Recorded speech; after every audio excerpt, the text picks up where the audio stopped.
Welcome to the second episode of DSA to dev series.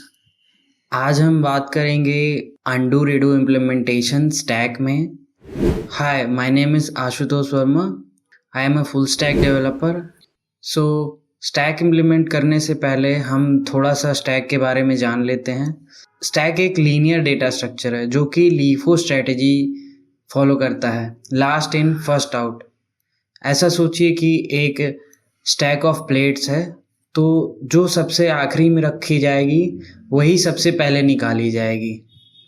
That makes stack a very unique data structure. चलिए उसके कुछ operations देख लेते हैं। Push, pop, is empty, top.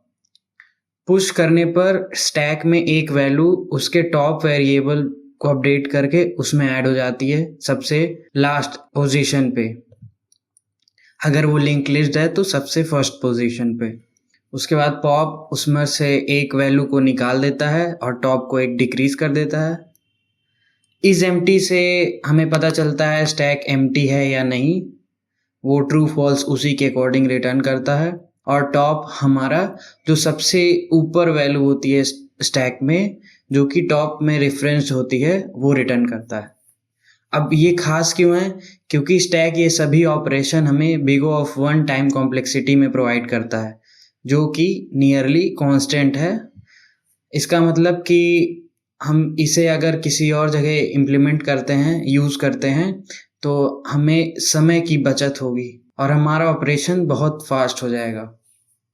चलिए कुछ एग्जांपल्स देख लेते हैं स्टैक के। सबसे पहला एग्जांपल है फंक्शन कॉल स्टैक। तो फंक्शन कॉल स्टैक में होता क्या है? सपोज करिए हम एक प्रोग्राम अभी चला रहे हैं और उसके अंदर एक और प्रोग्राम कॉल होता है, तो हम पहले प्रोग्राम की जो स्टेट है वो स्टैक में स्टोर कर लेंगे और फिर दूसरा प्रोग्राम रन कराएंगे। जब वो कंप्लीट हो जाएगा तो वापस हम पिछले प्रोग्राम की ओरिजिनल स्टेट पे आएंगे और वहीं से कंटिन्यू करेंगे। इससे क्या होता है, जो इनपुट आउटपुट टास्क हो या कोई और कैलकुलेशन हो वो हो जाती है, उसके बाद वापस हमारा प्रीवियस स्टेट पे आता है, जिसकी मदद से जो बैक ट्रैकिंग है और रिकर्जन है, ये दो ऑपरेशन है भी इम्प्लीमेंट होते हैं using the concept of memory stack. उसके बाद हम अगला जो ऑपरेशन है अंडू रीडू, वो आज इम्प्लीमेंट करेंगे, जिसमें कि हम दो स्टैक यूज़ करेंगे, एक अंडू स्टैक और रीडू स्टैक। अंडू स्टैक क्या करेगी, जैसे जैसे हमारे टेक्स्ट एडिटर में जो भी चेंजेस होते जाएंगे उसको अपने अंदर स्टोर करती जाएगी, और जैसे ही हम अंडू बटन प्रेस करेंगे तो अंडू स्टैक से एक वैल्यू रीडू स्टैक में जाएगी और ये फिर साइमल्टेनियसली वर्क करेंगे। एक सॉफ्टवेयर डिज़ाइन पैटर्न है अंडू रीडू का, जिसको हम मोमेंटो पैटर्न भी कहते हैं, जिसमें कि हमें अपने ऑब्जेक्ट की कोई प्राइवेट इंटरनल स्टेट देखने को मिल सकती है। जैसे कि अंडू करने पर हम पिछली स्टेट पर चले जाते हैं, वैसे ही इसका इम्प्लीमेंटेशन कुछ ऐसे हो रहा है कि एक प्रेजेंट कंडीशन है और दो पास्ट और फ्यूचर है। तो हम हमेशा प्रेजेंट पे होते हैं, अगर हम अंडू प्रेस करते हैं तो पास्ट की वैल्यू हमारे प्रेजेंट पे आ जाती है और जो प्रेजेंट है वो फ्यूचर में स्टोर हो जाता है। इसी तरह रीडू लूप में फ्यूचर से हमारी वैल्यू प्रेजेंट में आती है और प्रेजेंट वाली को हम पास्ट में स्टोर करते हैं, और ये साइकिल कंटिन्यू करता है जब तक अंडू रीडू एग्जिस्ट करता है। दोबारा से जब अंडू कॉल होगा तो रीडू स्टैक को हम री इनिशियलाइज कर देंगे एम्प्टी से, तो ये कभी स्टक नहीं होगा और चलता रहेगा। अब इसका इम्प्लीमेंटेशन करने से पहले मैं आपको कुछ सिंपल सी विजुअलाइजेशन दिखाना चाहूँगा, ताकि और क्लियर आइडिया हो सके कि स्टैक कैसे काम करता है और क्यों ये इतना मुश्किल नहीं है जितना हमें लगता है। तो ये एक एरे इम्प्लीमेंटेशन है जिसमें हमने 1 2 3 4 5 6 ऑलरेडी इंसर्ट कर रखा है स्टैक में। तो टॉप एक वेरिएबल ऊपर दिख रहा होगा आपको जिसमें 6 लिखा है, तो सबसे एरे की लास्ट वैल्यू हमारी टॉप में स्टोर हो जा रही है। अगर हम पॉप करते हैं तो जो सबसे लास्ट वाली वैल्यू है वो रिमूव हो गई, 6 रिमूव हो गई और उसकी जगह 5 आ गया जो उससे जस्ट नीचे थी। उसके बाद हम 7 ऐड करते हैं, तो 7 ऐड करने पर क्या हुआ कि लास्ट में 7 ऐड हो गया और टॉप भी अपडेट हो गया। तो स्टैक कुछ ऐसे ही काम करती है कि एक साइड से ही इंसर्शन होता है, एक साइड से ही डिलीशन होता है। इसके बाद लिंक लिस्ट इम्प्लीमेंटेशन देखते हैं, जिसमें कि जब हम इंसर्ट करते हैं तो एक नई नोड बनती है और टॉप उससे कनेक्ट हो जाता है, और दूसरी वैल्यू देखिए, एक ऐड किया तो एक की नोड बनी। इसके बाद हम 2 ऐड करते हैं, पुश करते हैं, तो 2 की नोड बनेगी और 2 की नोड से 1 कनेक्ट हो जाएगा और 2 का रेफरेंस टॉप में स्टोर हो जाएगा। ऐसे ही 3 ऐड करते हैं, 3 के अंदर 2 का रेफरेंस होगा और टॉप स्टोर करेगा 3 का रेफरेंस। अगर हम पॉप करते हैं तो वापस टॉप 2 को स्टोर करेगा और हमारी स्टैक ऐसे ही बनी रहेगी। So this must be enough. ये एक डायग्राम है जो मैंने पहले से बना रखा है कि हमारा टेक्स्ट एडिटर कैसे काम करेगा। सबसे पहले स्टेट मैनेजमेंट जो रिएक्ट होती है, उसमें बेसिक कॉन्सेप्ट होता है यूज स्टेट यूज़ करके हम स्टेट्स मैनेज करते हैं। और फिर कैरेट हैंडलिंग होगी, जो टेक्स्ट एडिटर है उसमें हमारा जो कर्सर होता है उसको कैरेट बोलते हैं। उसको हम मैनेज करेंगे कि जब भी हम अंडू रीडू करें उसकी पोजीशन उसी हिसाब से सेट हो जाए टेक्स्ट एडिटर में। उसके बाद रेफ्स होंगे, उसके बाद डिबाउंस टाइम आउट, जिसका यूज़ करेंगे हम अंडू रीडू को और एफिशिएंटली इम्प्लीमेंट करने के लिए। अगर हम की स्ट्रोक लगातार प्रेस कर रहे हैं तो हमारा अंडू स्टैक में चीज़ें स्टेप बाय स्टेप ना जाके एक कंबाइंड स्टेप्स में जाएंगी। जैसे कि आप अपना नाम टाइप करेंगे तो पूरे कैरेक्टर्स एक अलग नहीं जाएंगे अंडू स्टैक में, पूरा नाम एक साथ जाएगा। उसके बाद हमारी अंडू रीडू फंक्शनैलिटी, जो कि हम आगे डिस्कस करेंगे। ये हमारा कोड स्ट्रक्चर है जो कि हम VS कोड में मैंने अभी ओपन किया है। इसमें एक टेक्स्ट एडिटर .jsx फाइल बनी है जिसके अंदर एक सिंपल सा टेक्स्ट एडिटर है। इसमें 3 फीचर्स ऑलरेडी एडेड हैं, इटैलिक, बोल्ड, अंडरलाइन। इसके बाद हम इम्प्लीमेंट करेंगे अंडू रीडू को। उसके पहले कुछ कोड को समझ लिया जाए। ये जो कुछ स्टेट्स हैं, bold clicked, italic clicked, underline clicked, ये मैनेज करने के लिए बटन की स्टेट्स को। उसके बाद एक यूज रेफ यूज़ करके टेक्स्ट एरिया बनाया गया है और डिबाउंस इनपुट। सो यूज रेफ क्या होता है? is a React hook that provides a way to create mutable reference to a value that persist across component re-renders। तो कंपोनेंट री रेंडर के बाद भी हमारे पास म्यूटेबल, यानी जो जिसकी वैल्यू चेंज कर सकते हैं, वैसी वैल्यूज हम बना सकते हैं यूज रेफ यूज करके। तो जैसे कि हम इसमें अपना टेक्स्ट एरिया जो है यूज रेफ करके बना रहे हैं ताकि जब हमारा री रेंडर हो कंपोनेंट तो उसकी वैल्यू चेंज ना हो और हम उसको अपने इच्छा अनुसार चेंज कर सके। उसके बाद सेव कैरेट पोजीशन फंक्शन बनाया है जिसमें हम सिर्फ विंडो यूज़ करके, विंडो जो हमारा ब्राउज़र होता है उसका फीचर होता है, गेट सिलेक्शन यूज़ करके हम उसका पोजीशन फाइंड करेंगे और हम उसकी कैरेट की रेंज रिटर्न करेंगे इस फंक्शन के थ्रू। उसके बाद दूसरा फंक्शन है रीस्टोर कैरेट पोजीशन, जिसमें हम फंक्शनैलिटी इम्प्लीमेंट करेंगे कि जैसे ही हमारा अंडू रीडू हो तो हमारा कैरेट जो है एक्चुअल पोजीशन पे आ जाए जहाँ पे उसे होना चाहिए था after the implementation of undo and redo. उसके बाद एक ट्री वॉकर होता है जो हमें डॉम के अंदर, जो हमारा डॉक्यूमेंट ऑब्जेक्ट मॉडल होता है, उसके अंदर DFS मैनर में आप मूव करने को। तो सपोज करिए हमारा जो टॉप में डिव है उसके अंदर फिर ये टेक्स्ट एडिटर बटन्स है, फिर उसके अंदर हमारा टेक्स्ट एरिया डिव है। इसको कंपोनेंट ड्रिलिंग भी कहते हैं, जैसा कि रिडक्स हुक यूज़ करके होता है। उस सिंप्लिसिटी के लिए अभी हम ट्री वॉकर ही समझते हैं। उसके बाद एक ये एग्जिट कमांड फंक्शन बनाया गया है जिसके अंदर हम जो भी कमांड कॉल करेंगे, सो ये एक ब्राउज़र का फीचर होता है एग्जिट कमांड, जो कि अभी डेप्रिकेटेड है।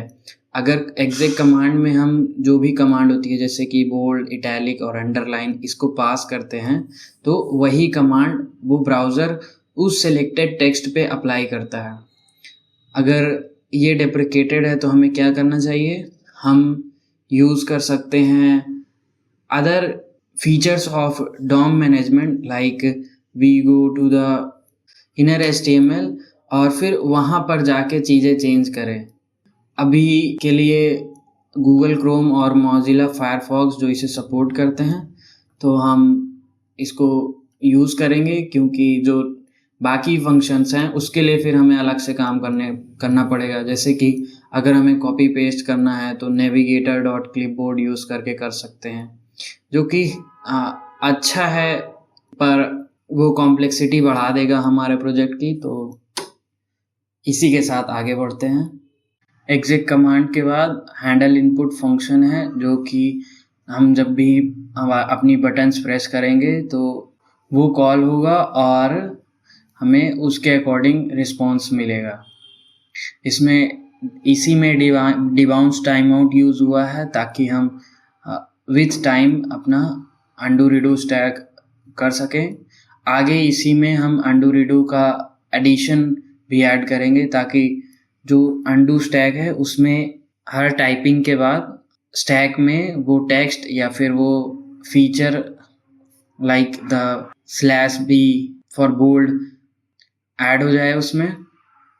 सबसे पहले कॉन्स्ट अंडू क्लिक्स, जो कि 2 स्टेट्स होंगी, हम स्टोर करेंगे ताकि हमें पता चलता रहे कि कितनी बार हमारा अंडू रीडू बटन क्लिक हुआ है। उसके बाद यूज़ रेफ यूज़ करके दोनों स्टैक बनाएंगे, अंडू स्टैक और रीडू स्टैक। फिर 2 फंक्शंस बनेंगे, एक कॉन्स्ट हैंडल अंडू, दूसरा हैंडल रीडू। सबसे पहले हैंडल अंडू, इसमें क्या है कि हम स्टैक की लेंथ चेक करेंगे कि वो है कि नहीं। अंडू तभी कॉल होगा जब अंडू स्टैक में कुछ होगा, अदरवाइज वो उसको हम प्रेस करेंगे तो कुछ नहीं होना चाहिए। जब भी हम कुछ टेक्स्ट इंटर करेंगे टेक्स्ट एरिया में तो वो डायरेक्टली अंडू स्टैक में भी जाएगा। इसका मतलब है कि अगर अंडू स्टैक एम्प्टी है तो टेक्स्ट एडिटर में कुछ चेंज नहीं हुआ है और हम उस टाइम पर अंडू कॉल नहीं कर सकते। एक सिंपल सा विजुअलाइजेशन जो मैं यहाँ पे दिखाना चाहूँगा, एक अंडू स्टैक है और एक रीडू स्टैक है। जब अंडू कॉल होगा तो अंडू स्टैक से डेटा रीडू स्टैक में चला जाएगा और जब रीडू कॉल होगा तो रीडू स्टैक से डेटा अंडू स्टैक में चला जाएगा। तो ये एक साइकिल चलता रहेगा, जैसे कि पास्ट प्रेजेंट फ्यूचर वाला समझाया था, पर ये थोड़ा सिंपलर वर्जन है। Let's get back to our code. यहाँ पे हैंडल अंडू के अंदर रीडू स्टैक में हम जो अंडू का पॉप है लास्ट टेक्स्ट उसको स्टोर करेंगे और जो लास्ट टेक्स्ट है उसको फिर से रीसेट करेंगे। आफ्टर दैट अब हम टेक्स्ट एरिया जो है उसको चेंज करेंगे। वो कैसे होगा, टेक्स्ट एरिया रेफरेंस जो है वो हमारा पूरा डिव का रेफरेंस है, उसका जो इनर HTML यूज़ करके जो हमारा लास्ट टेक्स्ट है उसको अपडेट करेंगे। तो पूरा लास्ट टेक्स्ट है जो अप्लाइड हो जाएगा अंडू में, और उसके बाद फिर अंडू क्लिक्स स्टोर कर लेते हैं, जिसमें कि हर बार एक अंडू क्लिक करने पर अंडू की वैल्यू 1 से बढ़ जाएगी। उसके बाद हैंडल रीडू फंक्शन बनाते हैं। इसमें सिमिलर टू अंडू हम चेक करेंगे कि रीडू स्टैक खाली तो नहीं है, तो अगर वो खाली होगी तो ये चल ही नहीं पाएगा। उसके बाद फिर अगर खाली नहीं है तो फिर से इसमें लास्ट टेक्स्ट निकालेंगे जो कि पॉप करने पर आएगा, उसको फिर अंडू स्टैक में पुश कर देंगे और रीडू क्लिक्स एक करके बढ़ जाएगा क्लिक करने पर। तो हमारे पास होगा कि कितनी बार रीडू क्लिक हुआ है, और फिर से जो लास्ट टेक्स्ट का स्टेट है हम उसको सेट करेंगे और चेक करें, और रीडू क्लिक करने पर टेक्स्ट एरिया चेंज हो जाए। फिर स्ट्रक्चर में जाएंगे और फिर अंडू और रीडू की 2 बटन्स ऐड करेंगे, जिसमें ऑन क्लिक पर हैंडल रीडू और हैंडल अंडू कॉल होगा। Also added the conditional for undo clicks so that button color changes accordingly. Let's test it. Okay, you can see the undo redo buttons are there. They are still not working. इसका कारण हो सकता है कि हमने अभी तक इसको स्टैक में जो अंडू रिडू स्टैक है उसमें इनपुट होने पर वैल्यू आ ही ना रही हो, क्योंकि अगर अंडू स्टैक में जब डेटा ही नहीं जाएगा अंडू क्लिक होने पर तो हमारी फंक्शनैलिटी तो काम कर ही नहीं सकती है। इसके लिए हम जाएंगे, इनपुट चेक करेंगे।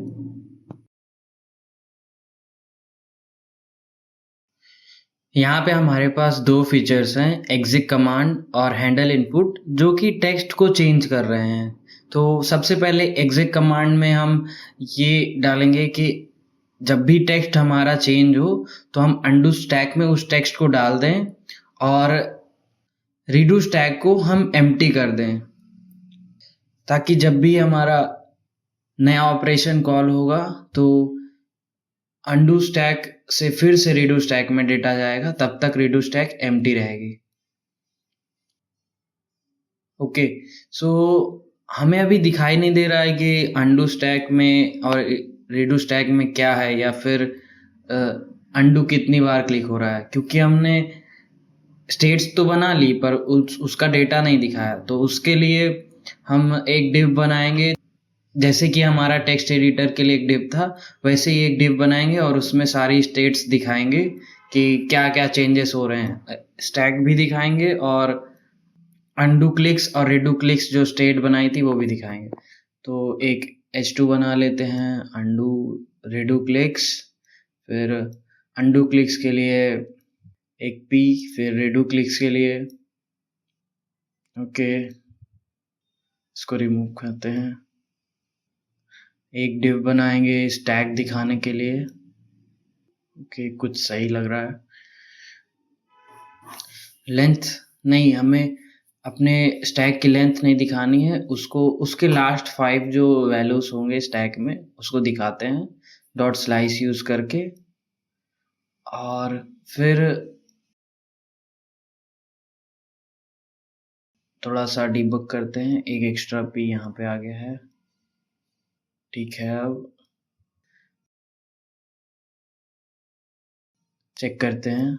हाँ, ये देखिए यहाँ पर अंडू रिडू क्लिक्स का डिव आ गया है। फिर भी अभी काम नहीं कर रहा है क्योंकि हमने हैंडल इनपुट में इनको ऐड नहीं किया है। तो हैंडल इनपुट ओपन करते हैं। उससे पहले बटन्स में डिसेबल्ड फीचर ऐड कर देते हैं, तो जब भी हमारा अंडू स्टैक और रीडू स्टैक एम्प्टी रहेगा तो हम उसकी मदद से बटन्स को डिसेबल्ड कर देंगे। So disabled equals to undo stack dot current dot length. Dot current use ref का एक फीचर है जिसकी मदद से हम उसकी करंट स्टेट फाइंड कर सकते हैं। फिर आते हैं हैंडल इनपुट फंक्शन में।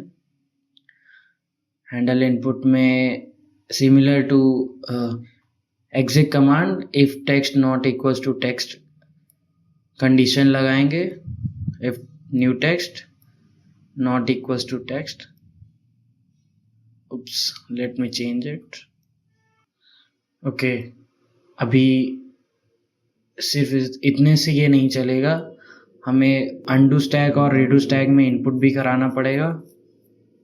तो जब भी हमारा टाइम आउट कॉल होगा तो हम अंडू स्टैक में टेक्स्ट को पुश करेंगे और रीडू स्टैक को एम्प्टी इनिशियलाइज करेंगे। ठीक है, अब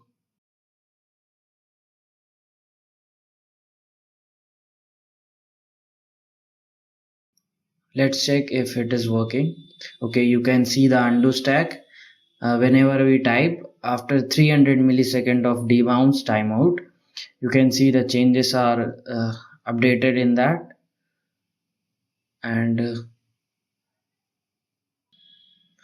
सिर्फ लास्ट की 5 वैल्यूज दिखा रही हैं स्टैक की, क्योंकि हमने स्लाइस में 5 डाला था। तो उससे पहले चेक करते हैं अंडू रीडू काम करता है कि नहीं। कुछ भी रैंडम टेक्स्ट डाल देते हैं।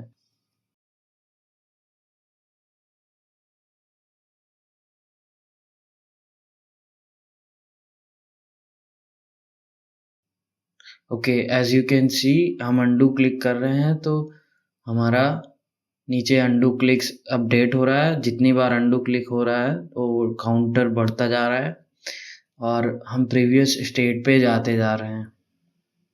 इसी तरीके से हम जब रीडू क्लिक करते हैं तो हम जो भी अंडू करके बैक आए हैं वो फिर से रीडू हमारा रिटर्न करेगा, तो टेक्स्ट एरिया उसी हिसाब से अपडेट हो जाएगा। फिर टेक्स्ट एरिया अपडेट हुआ तो रीडू क्लिक्स भी अपडेट हो गए। जैसे ही रीडू क्लिक अंडू क्लिक के बराबर पहुंचा, हमारी जो रीडू स्टैक है वो एम्प्टी हो गई। इसका मतलब अंडू और रीडू स्टैक प्रॉपरली काम कर रहे हैं और बटन हमारा डिसेबल हो गया। आज के लिए इतना ही। हम ये वीडियो यहीं पे ख़त्म करते हैं। अगर आपको ये इसका सोर्स कोड चाहिए तो कमेंट करिए, मैं इसका लिंक आपको ये शेयर कर दूंगा। और जो भी कोई फंक्शन में इशू है उसको कमेंट कीजिएगा, मैं अलग से समझा दूंगा। बाकी ये थोड़ा सा कोड का रिवीजन कर लेते हैं। हैंडल अंडू, हैंडल रीडू और एग्जिट कमांड और हैंडल इनपुट, इन चारों की मदद से ही हमारे जो अंडू रीडू की फंक्शनैलिटी है वो इम्प्लीमेंट हुई है। And one more thing, if I hit 25 subscribers, I will buy a new mic.